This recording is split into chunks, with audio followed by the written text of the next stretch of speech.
Bienvenue sur la chaîne YouTube du journal Le Floridien, la chaîne de référence de la communauté haïtienne de Floride. Nouvelles, reportages, analyses, débats, interviews et autres. Bonjour, bonsoir à toutes et à tous. Bienvenue dans cette nouvelle édition de votre magazine d'information hebdomadaire en ligne pour tout savoir, mesdames et messieurs, sur l'actualité en Floride et plus particulièrement le quotidien de la communauté haïtienne de cet État américain. Je suis Dessalines Ferdinand. C'est toujours un plaisir d'être sur ce plateau pour la présentation. Sachez que nous sommes aujourd'hui le jeudi 4 juin 2020. Je tiens tout d'abord à souhaiter la bienvenue aux nouveaux abonnés à cette chaîne, ceux-là qui ont pris le temps la semaine écoulée pour s'inscrire à notre chaîne YouTube. Je vous dis merci déjà et puis pas oublier, invitez l'autre monde, l'autre amis pour faire de même et surtout n'oubliez pas de nous faire part de vos commentaires et suggestions, question de nous aider à peaufiner cette édition, en fait ce magazine d'information d'édition après édition. À présent, mesdames et messieurs, voici les principaux titres que nous allons développer pour vous à ce magazine d'information du journal Le Floridien.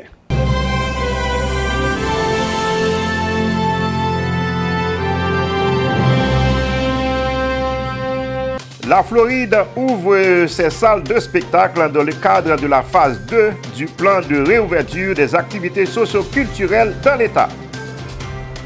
L'ex-conseiller municipal de North Miami, Jacques Despinos, livre ses opinions au sujet de l'embauche de la nouvelle City Manager de la ville. Primary Medical Care Center organise une distribution de produits alimentaires dans son local de Lauderdale Lakes. Convention républicaine, le président Donald Trump cherche un autre État que la Caroline du Nord pour abriter l'événement.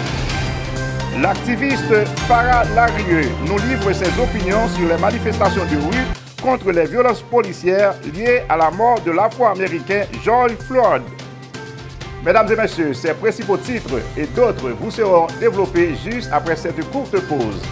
If you want guaranteed big results in a short amount of time and your business is targeting Haitian consumers, you need to advertise with Le Floridien. Le Floridien is South Florida's most read Haitian newspaper with the largest circulation in Miami-Dade, Broward, and Palm Beach counties. Le Floridien is an independently owned free Haitian newspaper established in 2001 that comes out the 1st and 15th of every month. Keep up to date with the latest community news, political news, entertainment, sports, and social events in the Haitian community. Learn more at LeFloridien.com. That's LeFloridien.com. Or call 305-610-7481. 305-610-7481. De retour, mesdames et messieurs, pour le développement des principaux titres annoncés. Je vous ai dit en titre que le gouvernement de l'État de la Floride vient de passer à la phase 2 du plan de réouverture face au COVID-19. On apprend que les restaurants peuvent dorénavant ouvrir avec une capacité de 100% si, évidemment, les mesures de distanciation sociale et autres mesures barrières comme le nettoyage des mains sont respectées. On apprend également que les bars, cinémas, salles de concert, salles de spectacle, auditorium, bowling et arcades peuvent ouvrir dès ce vendredi avec une capacité réduite de 50%. Ces annonces qui étaient très attendues confirment que les organisateurs de spectacles en Floride vont enfin pouvoir respirer et reprendre leur activité, même si cette réouverture partielle concernera que 50% de leur capacité et maintiendra les mesures de distanciation sociale. Autre point de l'actualité en Floride, parlons maintenant de ce cortège funéraire de 300 véhicules qui a fait le trajet, cette caravane qui a fait le trajet avec plus de 300 véhicules à travers le sud de la Floride ce mercredi 3 juin pour honorer la mémoire de l'Afro-Américain George Floyd, tué par un policier blanc à Minneapolis. La manifestation organisée par l'église Created Out of Love a démarré à Hallandale Beach et pris la direction de la ville de Miramar, située à quelques 32 km au nord de Miami. Après avoir suivi un corbillard symbolique placé en tête du cortège funèbre, des centaines de véhicules se sont garés devant le bâtiment de la police de Miramar, arborant les noms des Afro-Américains victimes de bavures policières. Les noms, par exemple, comme Emmett Antil, Sandra Bland, Dan Scott, Clifford Glover, Breonna Taylor et même Trayvon Martin et des centaines d'autres personnes pouvaient être lus sur les différents pancartes. Le rassemblement, faut-il le préciser, mesdames et messieurs, a été suivi par le shérif de la force de police de la ville de Miramar, Dexter Williams, et également le maire de la ville, William Mason. Ces deux personnes-là ont toutes deux affirmé que la façon dont George Floyd avait trouvé la mort était inacceptable. Les organisateurs de la marche ont encouragé les manifestants du même coup à aller au bout de leur démarche de protestation et également de voter aux élections pour changer ce qu'ils appellent le système de l'intérieur. Ils les ont également encouragés à participer au recensement qui a lieu tous les 10 ans aux États-Unis pour s'assurer que chaque communauté reçoit son argent. Il faut dire que ce mercredi 3 juin marquait la 5e journée consécutive des protestations pacifiques au sud de la Floride. Le gouverneur de l'État, Ron DeSantis, lui qui est républicain, n'a pas manqué de remercier mercredi, lors d'une conférence de presse dans les parcs à thème d'Orlando, le comportement exemplaire des manifestants floridiens qui ont fait usage du premier amendement à la Constitution ces derniers jours. Mesdames et messieurs, vous suivez le magazine d'information en ligne du journal Le Floridien pour ce jeudi 4 juin 2020.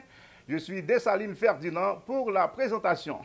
Maintenant, parlons de la convention du Parti républicain. Eh bien, le président américain Donald Trump cherche désormais un autre État pour abriter la grande messe de son parti. La nouvelle est tombée ce mardi 2 juin. Le président américain a affirmé qu'il cherchait désormais un autre État que la Caroline du Nord pour accueillir la convention républicaine. Comme nous l'annoncions lors de notre dernière édition, le président était en désaccord avec le gouverneur démocrate de la Caroline du Nord, M. Roy Cooper, quant à la possibilité d'organiser une convention à pleine capacité. Le gouverneur de la Caroline du Nord a refusé de donner son feu vert au rassemblement républicain si celui-ci ne respecte pas les mesures anti-Covid-19. Le gouverneur continue donc de s'aligner sur les recommandations des autorités sanitaires qui préconisent une convention au format réduit avec distanciation sociale et port obligatoire du masque. Cette prise de position, évidemment, a irrité le locataire de la Maison-Blanche, Donald Trump, qui a accusé le gouverneur de l'État de la Caroline du Nord d'être toujours dans un état d'esprit de confinement et de priver son État de centaines de millions de dollars.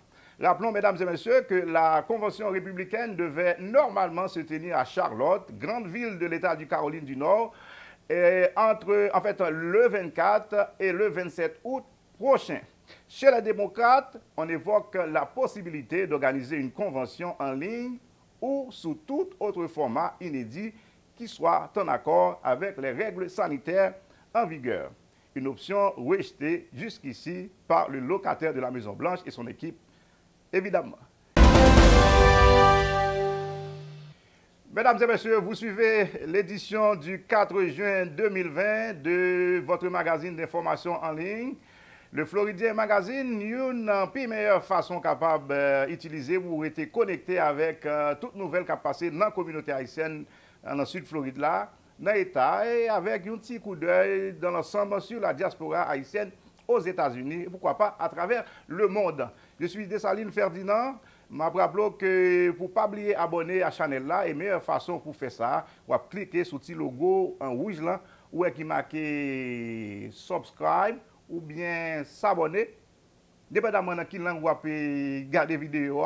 Et nous avons dit que l'important pour faire ça, pour capable rester connecté avec la réalité communauté haïtienne, et surtout pour capable notifier à la minute une fois que nous délivrons une nouvelle édition.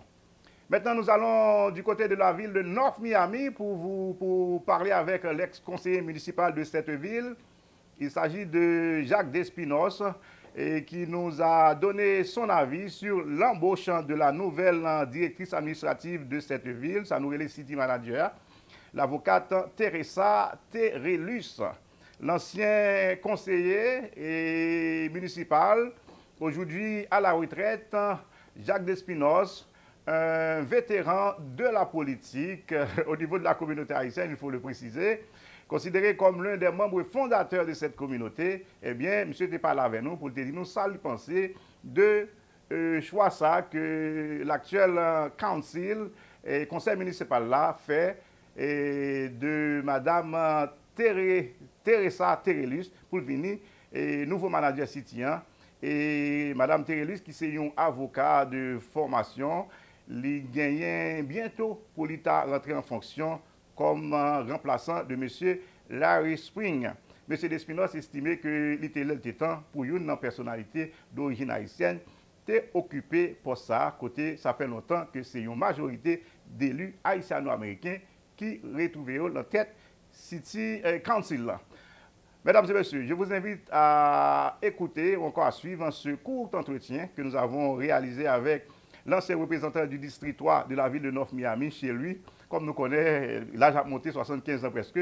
Donc, nous voilà qu'à pression se fait le prélaria. Donc, nous avons rencontré la Caline, nous avons parler avec lui et il a livré nos opinions sous choix de Mme Teresa Terelus comme nouveau City Manager ville North Miami. On nous suit ensemble. Councilman Jacques Despinos, ancien councilman pour plus de précision. Et ça fait environ 20 ans que Haïtiens américains a assumé le leadership dans le conseil municipal ville North Miami. Et comme on connaît, nouvelle a tombé, et semaine dernière là, finalement, yo fait choix d'une avocate haïtienne, américaine, et non lycée Teresa Terelus, pour venir city manager. Donc, si on va gagner pile monde dans la communauté, a toujours demandé, parce que l'étranger a gagné et poste à la mer, ou même choisi monde par eux, pour qu'ils ne savent pas jamais mettre un haïtien américain en position comme ça, qui sont en position vraiment responsable, très important. Donc, finalement, ils ont fait choix d'un haïtien américain. À qui sentiment ou accueilli une telle nomination et councilman Despinos? Well, moi souhaité Madame Terelus, bienvenue, bonne chance, à congratuler et je pensais que notre Miami, autorité dans la ville là, fait un choix qui est positif. It's about time. Donc, toute bagaille pas faite, que dit Paris pas de bâtiment un jour, il take times. Et demander tout le monde pour bailler la communauté haïtienne, on chance. L'aime des communautés haïtiennes, mal parlé, bien parlé. Et lui, nous, parce que tout le monde est dans job training, même si vous ne pas accepté. We are. OK? Donc, le subject pour faire erreur et réparer.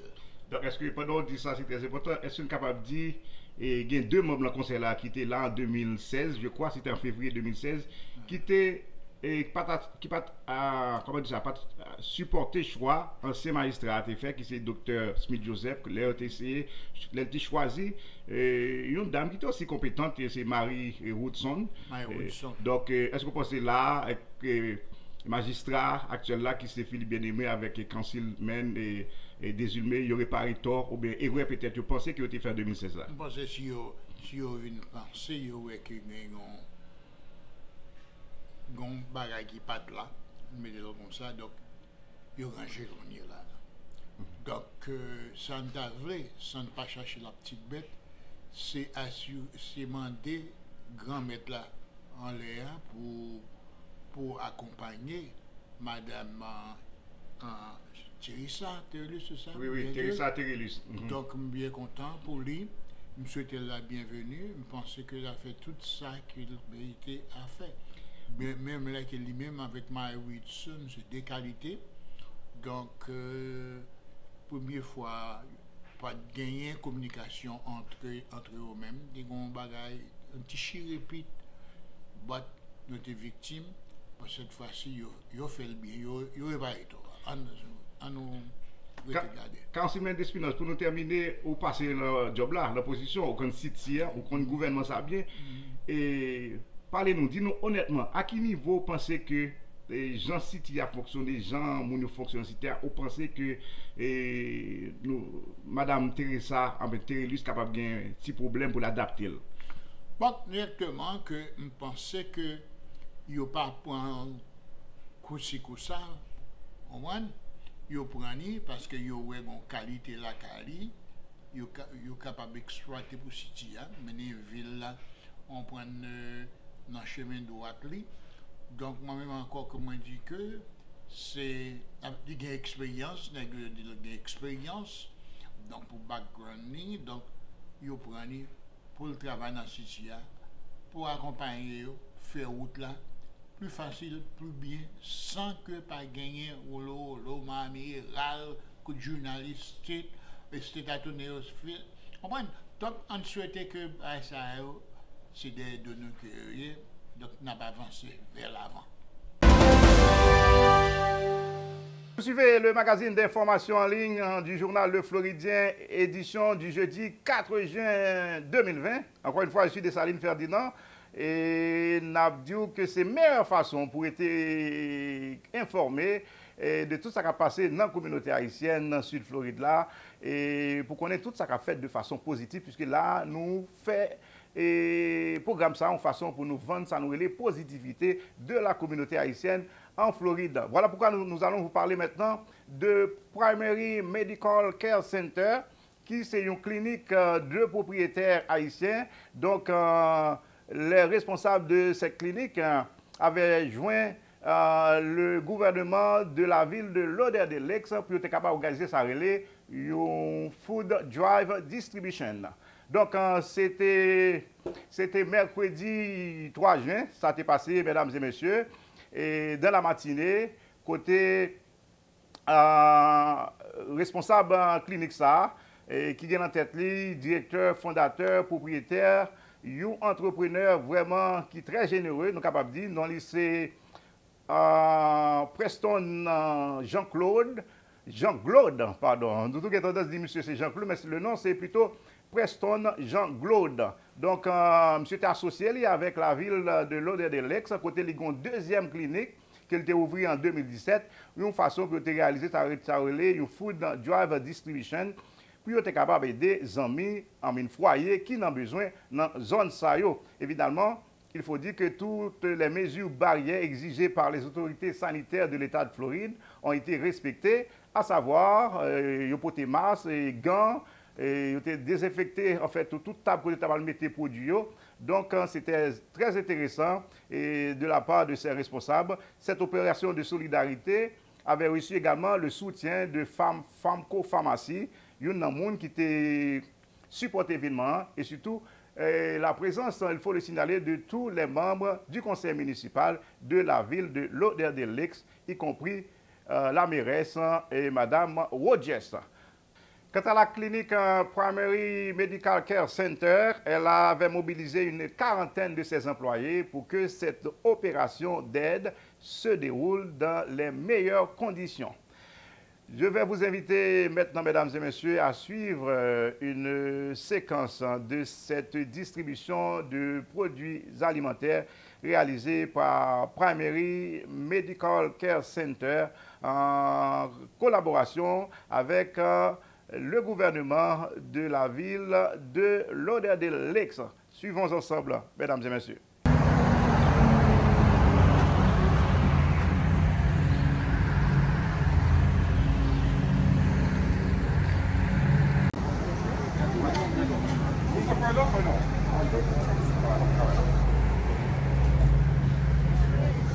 Thank you. Is that the Facebook Live? No. What is it? No, chop only. Chop only.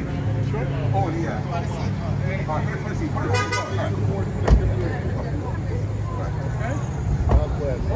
yeah. I know, yeah. Okay.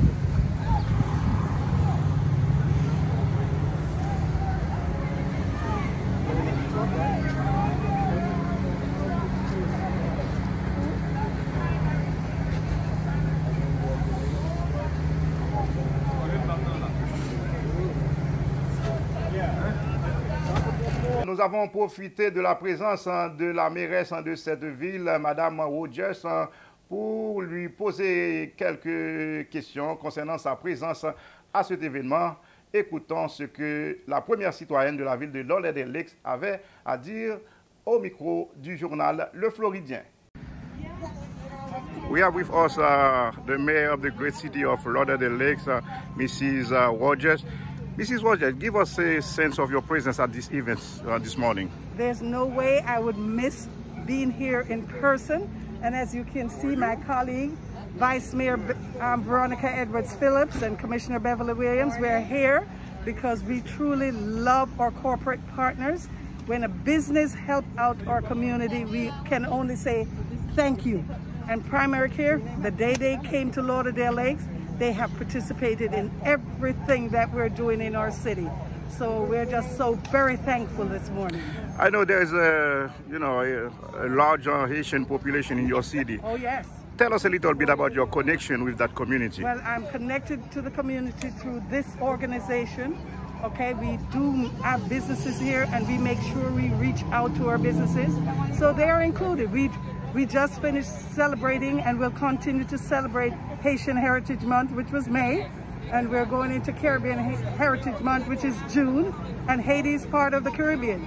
So I am chair of the Black Caucus, the Caribbean American Democratic Club, the Caribbean Democratic Caucus. So I'm a Democrat, so I'm connected and work within my community to make sure we are counted for the census, because without the revenues from the census, I cannot help my diverse community. Mrs. Rogers, to let you go, last question. I noticed that all the members of the councils, they are women. Tell us, is it the only council, city where the council members are, all of them are female? Mm-hmm. All female, and they're African American. So I am telling you, we know our diversity here in Lauderdale Lakes. So we're proud to serve. We advance ourselves to serve our community, and we're doing a good job. We're going to brag on ourselves in Lauderdale Lakes. Thank you, Mrs. Mayor. We can't do it without you and all of our partners. Okay, so thank you. Le directeur fondateur de Primary Medical Care Center, M. Preston Jean-Claude, a également répondu à nos questions et nous en dit plus sur l'organisation de cette distribution de nourriture en voiture, justement au profit de nombreuses familles du comté de Broward. Preston, ou gain Primary depuis environ 7 ans et ou gain maintenant nous dans Lauderdale Lakes et branche ça gain 3 ans dans mois ça. Et moi remarqué ou c'est une rare businessman dans la communauté haïtienne qui toujours prend plaisir pour cher. C'est-à-dire que tout créer un event pour participer avec les clients, customers, tout ça. Expliquez-nous culture ça, qui côté ou joindre culture ça. Bon, pas de question de poser une question. La culture, ça, je suis capable de dire que je viens de maman. Si vous ne connaissez pas, c'est que maman, I lost my parents. Et c'est qu'on va apprendre une série de bagages que maman a fait et je ne pas jamais connaître. Et à savoir, faire mon cadeau, une série de bagages sans lui pas voter tête lui et sans lui pas faire mon connaître que ça que faire. Donc je suis capable de dire moi héritier parti ça bail là contre maman et moi fier de maman et monsieur Sylvain là je dis il t'a dit Preston quitter 5 sacs ou bien 10 sacs pour moi juste pour être capable de l'autre monde. C'est ça que je joins de maman. Donc et sincèrement Ferdinand bail c'est un investissement qui est lié pour le monde qui baille là. Et moi toujours étant qu'un chrétien, j'ai toujours pensé que when you give, you never lose it. You always get it back. So to me, if you want to invest, the best investment that you could do is to give back to the community. And primarily, we stand with that. We want to continue to do it. Et comme on connaît, moi juin, c'est moi fête anniversaire de Pro-Américain et nous partenaires avec City of Lauderdale Lakes et avec Famco et avec l'autre business leader dans la communauté, juste pour nous être capables de give back. So I'm very happy and that's mais vous investissez en pile dans la communauté, c'est vrai, la communauté a supporté, mais comment vous appréciez la réponse communautaire? Est-ce que vous pensez que tout investissement ça y a une valeur dans cette communauté? Bon, si pour nous mettre un numéro de ça que nous faisons, ça nous capable de dire nous pouvons mais ça nous capable de dire si ce n'est pas la communauté qui a supporté nous, nous ne pouvons pas camper tout. Mais nous camper à cause des communautés et nous still croyons que gagner plus de place dans ça que nous avons fait pour plus dans la communauté, plus de monde dans la communauté capable de venir pour venir supporter pour Américains. Mesdames et messieurs, on va suivre le magazine d'information journal Le Floridien pour journée jeudi 4 juin 2020. C'est le premier numéro nous pour 6e mois année ça. Donc moi c'est Dessalines Ferdinand. Demandons encore une fois si toutefois travail ça arrivé sur vous de façon positive, eh bien on t'a été connecté avec réalité communautaire haïtienne. Eh bien tout ce que vous faire c'est pour cliquer sur logo qui marque subscribe ou encore s'abonner et surtout pas oublier cliquer sur la petite cloche là en façon de nous délivrer une nouvelle vidéo d'information pour capable notifier au même moment. Maintenant, nous allons parler de cette mobilisation dans les rues de différentes villes aux États-Unis contre les violences policières. Comme nous connaissons, actualité depuis environ 2 semaines, c'est ça qui a marqué l'actualité aux États-Unis. Côté en pile monde prend la rue dans plusieurs grandes villes des États-Unis pour relayer à bas injustice contre les Afro-Américains. Et nous connaissons une situation déjà, ça arrivait. C'est un Afro-Américain du nom de George Floyd qui a été arrêté, maîtrisé malgré tout par plusieurs policiers au nombre de 4. Et Guillaume Ladon, dans le lycée officier Chauvin, eh bien, monsieur prend plaisir pour le mettre coup de genou sous coup. Et Mounsal a été arrêté pendant près de 9 minutes. Et nous connaissons l'histoire. Finalement, monsieur Palran, dernier soupili, une fois arrivé à l'hôpital juste quelques minutes après. Donc ça a déclenché une véritable mobilisation de rue. Côté tout le monde a demandé justice, Black Lives Matter. Donc dans ce sens, nous connaissons la communauté haïtienne, nous concerne tout. Et dans ce sens, nous avons parler avec l'activiste Farah Larieux, très connu pour sa lutte en faveur des immigrants haïtiens, plus particulièrement les bénéficiaires du TPS. Ça nous relève TPS, c'est Temporary Programme Status, dont elle en fait partie, puisque c'est une des gens qui n'a jamais perdu statut immigration. Donc, elle nous livre ses opinions sur les manifestations de rue observées ces derniers jours dans plusieurs grandes villes américaines. Donc, Madame Farah Larieux, mesdames et messieurs, nous suivons ce qui ça a pour dire nous et comment comprendre ce qui a passé dans un contexte haïtien. Nous suivons ensemble, mesdames et messieurs, l'activiste bien connu Farah Larieux.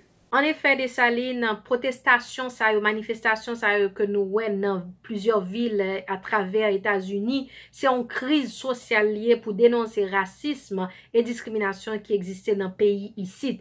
Et c'est une opportunité pour nous-mêmes haïtiens pour nous porter conversation, au problème, dans la communauté haïtienne, en créole, côté pour nous capables d'éduquer haïtiens, pour nous capables de faire connaître qui sa réalité ici dans le pays États-Unis. Parce que nous-mêmes haïtiens, tous nous victimes de système raciste, nous joignons dans le système éducatif, dans le système santé, dans le travail, nous joignons dans le système économie, côté on haïtien qui a l'argent, mais le crédit le bon, et pourtant, ils ont refusé vendre nous caille.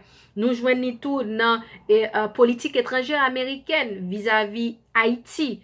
Nous joignons dans le système immigration, nous joignons dans le système judiciaire. Côté on joignons un paquet si haïtiens un paquet de jeunes garçons qui a croupi dans prison ici aux États-Unis parce que te fait un délit et qui pas trop grave et malheureusement parents yo pas de l'argent pour te embaucher et un bon avocat pour te défendre causant et bien ti moun sa yo dans prison a souffri pendant ce temps même délit ça un blanc un petit ton blanc, un petit jeune blanc qui fait même délit ça, et puis les jeunes ont petit sentence est minime et très faible. Donc c'est pour te dire que n'a vivre discrimination ça chaque jour ici aux États-Unis. Nous quitter Haïti en comprenant que c'est en Haïti qu'il y a discrimination et bien nous venons ici là c'est là justement que racisme sans chita. Et conversation ça doit être faite en dans communauté haïtienne noire pour non seulement pour nous améliorer les conditions de la vie aux États-Unis, mais pour nous capables tout assurer au meilleur futur pour petite nous yo cap vivre aux États-Unis et c'est une opportunité tout pour les leaders haïtiens et porter conversation ça dans la communauté noire en créole pour nous éduquer haïtiens comme qui ça problème nan et comment nous ka solutionner comment nous ka faire partie de solution dans et participation nous dans voter comment nous élus et comment nous pour qui est-ce nous voter garder agenda candidat yo et pour nous capable assurer que nous voter de monde qui pourra défendre cause nous. Donc nous souhaitons que dans des jours à venir m'a jeune plus conversation comme ça dans la communauté haïtienne pour aider éduquer nous-mêmes haïtiens sous problème racisme ici aux États-Unis et pour nous demander réforme sociale. Maintenant, nous allons nous rendre du côté de la France. Vous parlez de l'installation du nouveau maire de la commune de Villetaneuse. C'est un franco-haïtien. On s'en dit là, son haïtien qui quitte Haïti, qui allait en France et puis il perd ce système politique là. Aujourd'hui, il est le premier citoyen de la commune de Villetaneuse. Son nom est Djenor Excellent. Dans son discours, M. Excellent a tenu à souligner qu'il n'entend pas détruire ce que son prédécesseur a déjà construit, faisant explicitement, évidemment, référence à Mme Karine Just, l'ancienne mairesse de cette commune. M.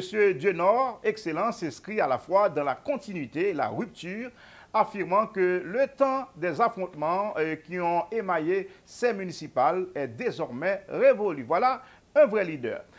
Monsieur Excellent, âgé seulement de 43 ans, est professeur, militant associatif et consultant marketing. Tête de liste de la France insoumise du Parti socialiste de génération, Excellent a mis fin à un siècle de communisme municipal à Villetaneuse en obtenant, tenez-vous bien mesdames et messieurs, 50,3% des voix. Évidemment, c'est de justesse qu'il a réussi ces élections avec 1214 suffrages contre 946 pour la maire sortante.